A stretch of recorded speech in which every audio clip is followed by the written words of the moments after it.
Part B, or an arbitrary limit on the number of times a particular letter can be used in a post, like the restrictive rule of only 4 E's allowed per post.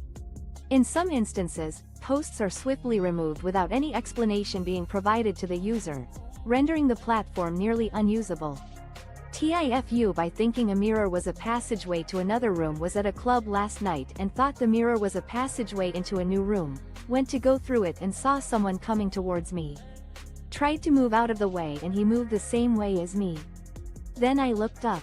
TIFU by mistaking my reflection for an invisible entrance. I found myself in a bit of a predicament at a nightclub the other night. Convinced that a mirror was an invisible doorway to another room, I decided to make my way through it. Just as I was about to pass, I noticed someone approaching me. Attempting to move out of their way, I was surprised to see them doing the same, almost as if we were in sync. It wasn't until I looked up and locked eyes that I realized my mistake, and it wasn't just that the person was moving in tandem with me, it was that I was staring directly at my own reflection.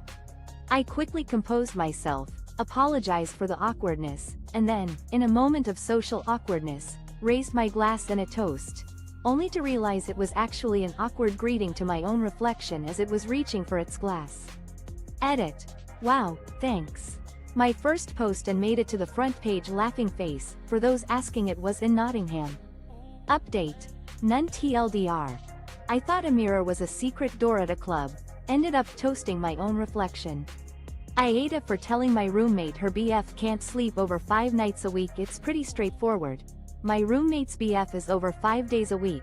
I told her he can't be here 5 to 6 days a week because I pay to live with one other person, not 2. She is upset with me and thinks I'm buying. Am I the asshole for limiting my roommate's boyfriend's overnight stays? Our living arrangement is relatively simple. I pay to live with one roommate, not 2. When her boyfriend comes over more than 5 days a week, I feel it's reasonable to set some boundaries. I explained the situation to her, stating that I'd prefer it if her boyfriend limited his overnight stays to 5 days a week or less, so the living space remains primarily for the 2 of us. She's taken issue with my request, arguing that I'm being unfair since my own boyfriend comes over on weekends. However, I only see my boyfriend 1 to 2 nights a week, mainly on the weekends when I have a break from work. I believe it's reasonable to expect her boyfriend to respect our living space and not fully relocate here without contributing to our expenses. Lost my virginity. I'm so incredibly happy. It was an incredible experience. I felt so comfortable and giddy. It was with a friend and things still felt good and normal after we got lunch and went to a bookstore. Overall, it was an extremely positive experience and I couldn't. A turning point in my life. I'm feeling elated and content after this life-changing event.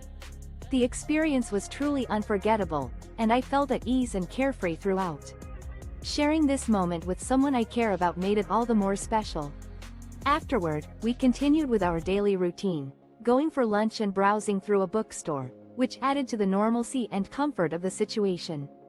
This experience has left a lasting positive impression on me, and I feel fortunate to have had it. I know many people don't have the same fortunate experience, so I want to emphasize that sex can be a loving and intimate experience, free from discomfort and stress.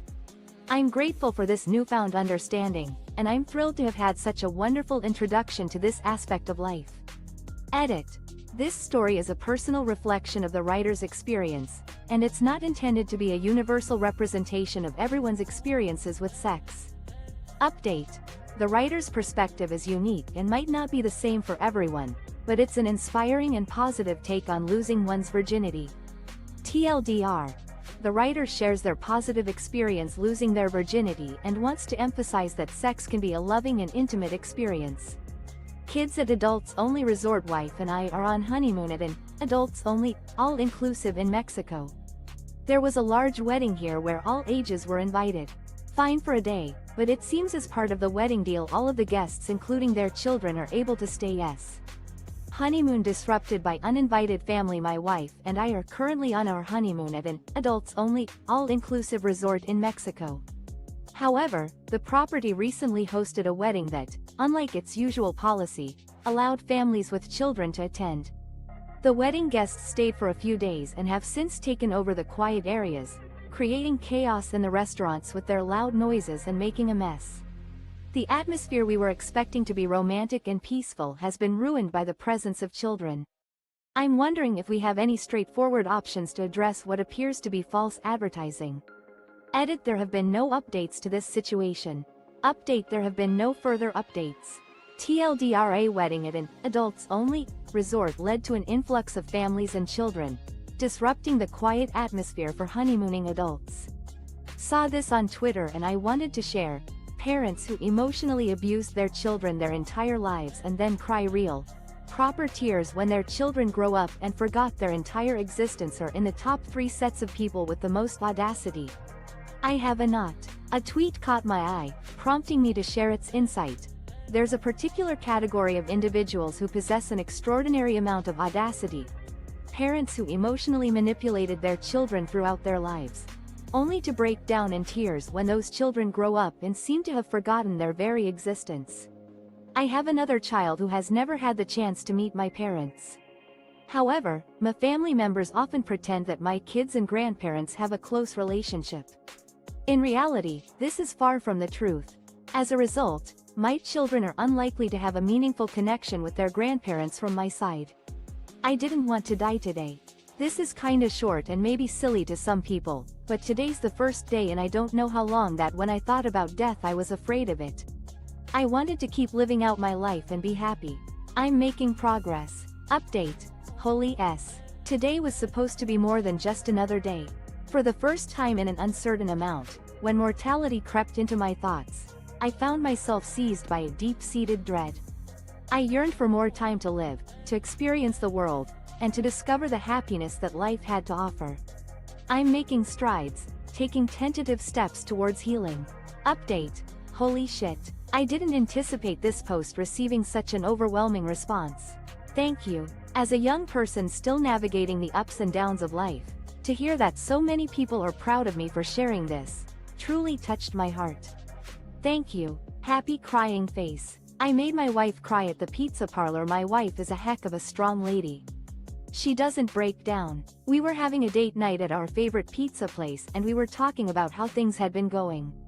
She's been making a ton of progress since we got together years ago in a tender moment at the pizza parlor. My wife is an incredibly resilient woman. She's not one to easily crumble under pressure. Our date night at our go-to pizza joint was an opportunity for us to reflect on our journey together. She's made significant strides since we met, and I couldn't help but express my admiration for the person she's become.